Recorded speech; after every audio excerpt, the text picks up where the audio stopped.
Hello, good day viewers. Welcome to another biology presentation. This is your presenter, Mr. Mlenga. So in this presentation, we are looking at living organisms and life processes. So in this lesson, we are going to explore the key differences between living organisms and non-living things. We are also going to highlight the unique characteristics that define life. So let's look at the first difference between living organisms and non-living things. So this first difference is going to be in terms of growth. So we understand that living organisms, they grow, while non-living things, they do not grow. Apart from that, we are going to differentiate them in terms of feeding.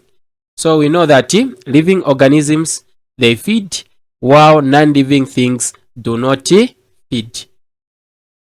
Let us now look at other differences between living organisms and non-living things. So this one is based on movement.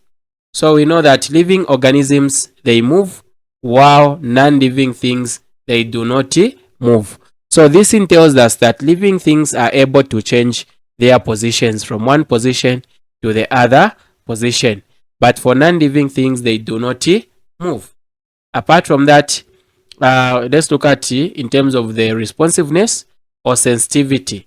So we understand that living organisms, they are able to respond to stimuli, while non-living things, they do not respond to any stimuli. Okay, so for example, if there is any change that has taken place in the environment, like temperature, among other things, so living organisms are able to respond to those changes in temperature, if it's cold or if it's hot.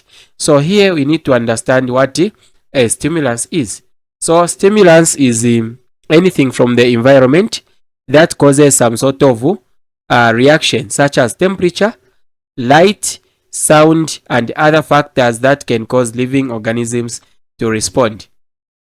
So let's look at other differences between living organisms and non-living things. This one is based on excretion.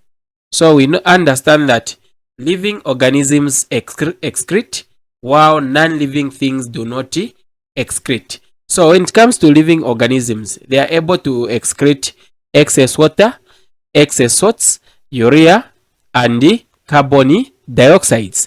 But for non-living things, they do not excrete.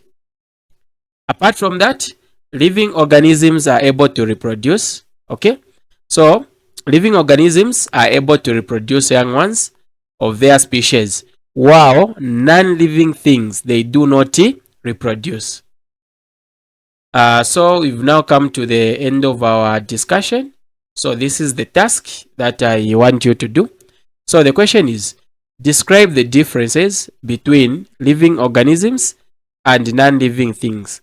So you need to describe the differences between living organisms and non-living things. So when you are describing, don't write your answers in point form, but write your answers in complete sentences and the paragraphs. So we've come to the end of our session. Now, before we close, let's look at the lesson summary. So in summary, we are saying the key differences that exist between living organisms and non-living things are that living organisms grow, feed, move, respond to stimuli, and excrete. Okay, they also reproduce. While non-living things, they do not possess these characteristics. So understanding these fundamental differences is very crucial in distinguishing between the living and non-living components of our world.